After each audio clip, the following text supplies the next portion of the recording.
Evet.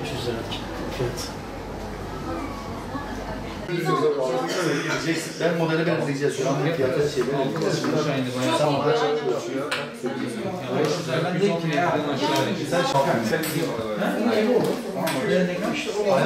Ağzını birleştirmemiz lazım. Sen yok. Sözünüzü götür tamam mı? Eski aslında şimdi yerine eski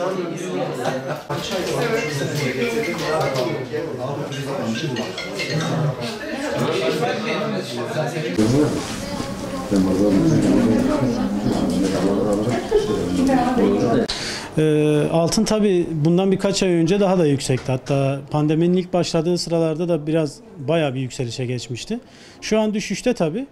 Birazcık daha düşüş seyreder gibi düşünüyoruz biz. Bir 400 seviyelerine kadar daha düşer gibi beklentimiz var. Ondan sonra tabii büyük bir sıçrama yapabilir. Bu kademeli de olabilir. Bir anda da bir yükseliş olabilir. Tabii uzmanların görüşleri de bunun 550-600 bandına kadar çıkacağı yönünde. Tabii şeyi de düşünürsek, düğünlerin bitmesini de düşünürsek bu pandemiden dolayı sektörü bayağı bir etkiledi.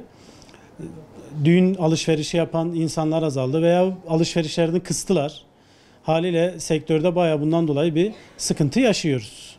Yani geçen yıla göre oranlarsak %70 seviyelerinde bir düşüş var bu tarz satışlarımızda.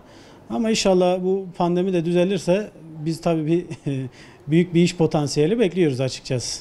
Çünkü genelde düğünler erteleniyor.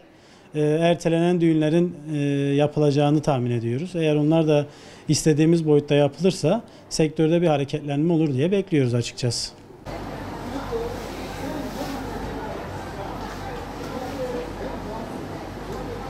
Elbette kuyumcu esnafını çok olumsuz yönde etkiledi.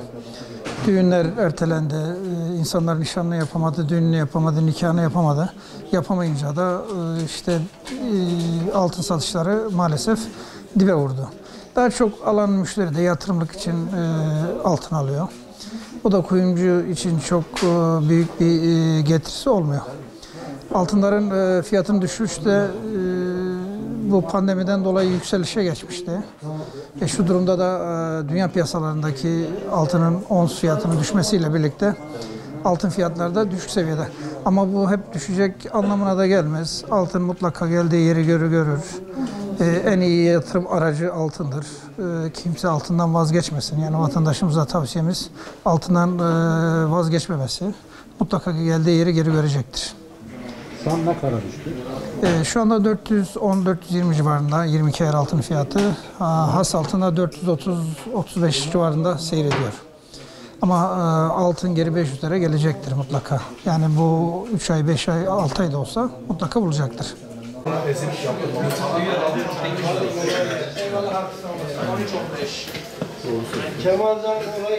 Şimdi altın ve diğer ürünlerde fiyatlarda gerileme ve düşüş var. Bunun en büyük sebebi de şu anda yeni Maliye Bakanımızın uygulamış olduğu politikalardan dolayı piyasada oluşan bir güven ve bu güvene dayalı olarak da aslında olması gerekenden daha yüksekte olan bu kurlar tekrar düzene girmiş durumda diyelim.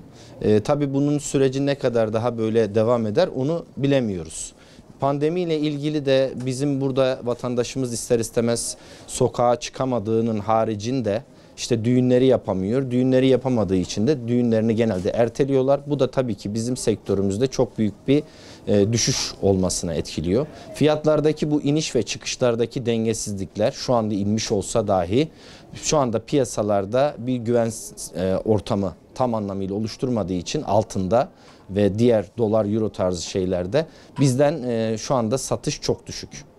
O sebeple bir durgunluk yaşıyoruz. Sektör olarak sıkıntılı bir süreç geçiriyoruz ama hep birlikte bunu aşacağımızı düşünüyoruz. Pandemi süreci bittikten sonra da zaten piyasalar normale dönecek. İnsanların alım gücü için şu anda yatırım yapması için çok iyi bir fiyatta altın ve diğer kurlar.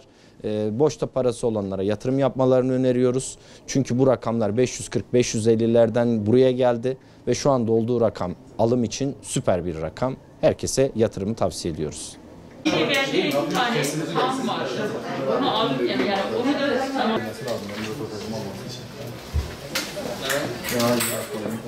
Peki biz şu şey halde ezip yapalım. Eyvallah. 13-15. Kemal'den